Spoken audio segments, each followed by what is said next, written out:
Hey, I'd like to welcome you to another episode of Mission Matters.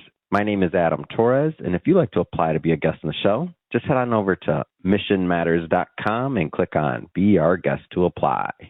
All right, so today's a very special episode. We're bringing on David Berry, and he's managing partner over at Averin Capital, and this is part of our Asia Summit series, where we recently were out at the Asia Summit the Milken Institute held in Singapore during the same time, roughly, as F1. It was quite an experience, and again, my guest today, David. David, welcome to the show. Well, thank you, Adam. Great to be here. All right. So we're a little bit off the conference when we're recording this, but it was my first time to Singapore, and I tell you, it was just quite an experience. I thoroughly enjoyed it, and as well as the content the Milken Institute put on, as well as the conference and the summit. A question first. Have you been to a Milken conference before or event, or was this the first one? Like maybe start there, a little bit of the connection there. I've been to the Milken event in Asia as well as in LA as well a couple of times.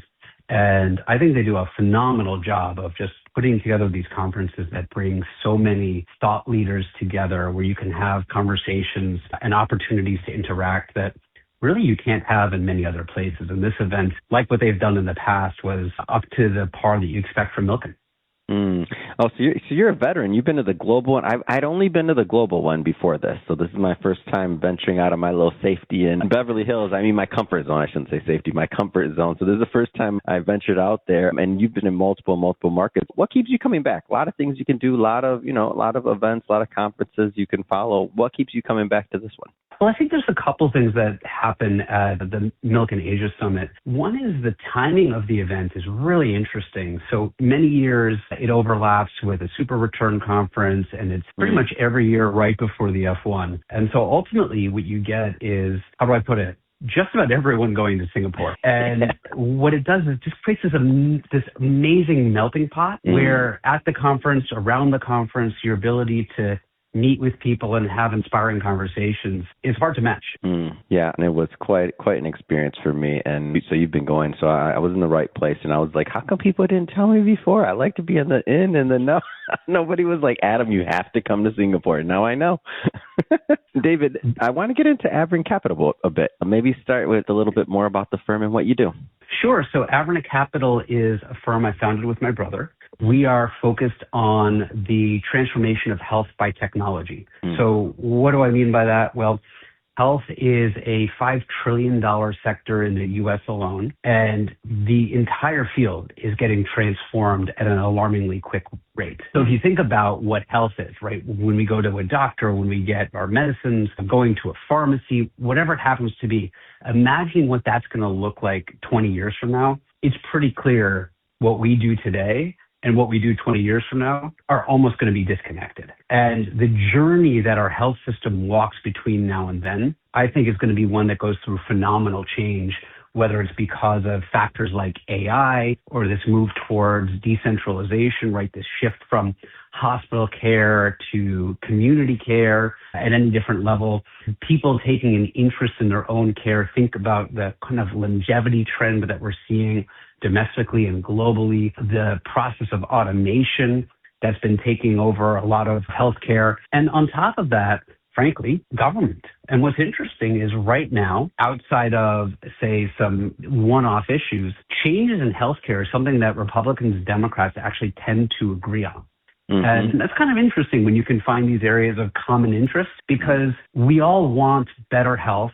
We all want better health for ourselves. We want it for our families. And we want to be able to take advantage of this knowledge explosion that's been taking place over the past several decades. And I think we're right at that cusp where this transformation is really happening. Getting just slightly more granular, what trends are you following within health? Because when I think health, it's huge, it's big. I do a lot of interviews in that. And any specific trends you care to share that you're following specifically, like within that, in that sector?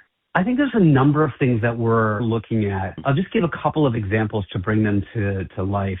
So we invested, for example, in one company called BioLink, which is a new form factor of a continuous glucose monitor. So many are familiar with these continuous glucose monitors, or CGMs. When we see that patch on the back of people's arms, that's usually what someone's wearing there. In the beginning, these were used for type 1 diabetics. That's the type of diabetes that you're basically born with, or you inherit, I should say. And you need to understand where your sugar levels are to be able to dose your insulin to stay alive. And it really is that stark. Now, what's emerged is as insights around managing type 2 diabetes, managing health with people who don't have diabetes, understanding our glucose levels is becoming more and more important. And the challenge that happens is people are not that comfortable wearing these devices because they call it a filament, but we can also call it a needle that goes into the arm. And so what BioLink has done is they've developed a new form factor that uses microneedles that are so small that they don't penetrate even to the level where you have nerves. And that means it's a very easy to administer and easy to use device, which I believe has the potential to change the way we think about understanding the biology of glucose and other things inside of us. And this company, which we've had the privilege of being involved with, recently got clearance, de novo clearance from the FDA to be able to take this device to market. So things like this, which can be real transformations, right? This is a medical device at its core, but it is one that unlocks consumers, individuals being able to take more control over their own healthcare journey. And that general theme is one we spend a lot of time thinking about. Man, that's exciting. That's exciting stuff. And for me, I don't know if I should say this is selfish, but I feel like one thing that we're all going to need is, as we age, is we're going to need healthcare. We're going to need care in some one way, shape, or form. And so having the capital that's supporting these advances, having the brains behind creating these companies and these advances, all working together, I mean, better patient outcomes. I mean, that's ultimately what we're looking for, right? That's really what it's all about, is how can we and our families and our loved ones and everyone around us live longer, better, healthier lives. Yeah, that's wonderful. Well, David, we're heading into the last end of the year. We're recording this towards the end of October. I'm curious, I mean, what's next? What's next for you? What's next for Averin Capital? How we close out the year? Well, we're at a very interesting point with Averin. We're continuing to invest in outstanding companies. We've had the privilege that multiple of our companies have had really, really interesting milestones this year.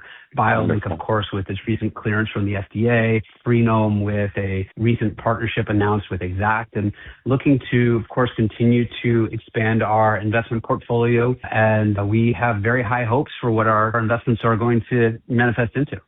So how do you go about deal flow? Like, what is that? I know every company is a little bit different on that, but, this is a big audience. Like, if people want to get on your radar, how do they do that? Well, I'll give you a couple answers on that. One, we have an outstanding team.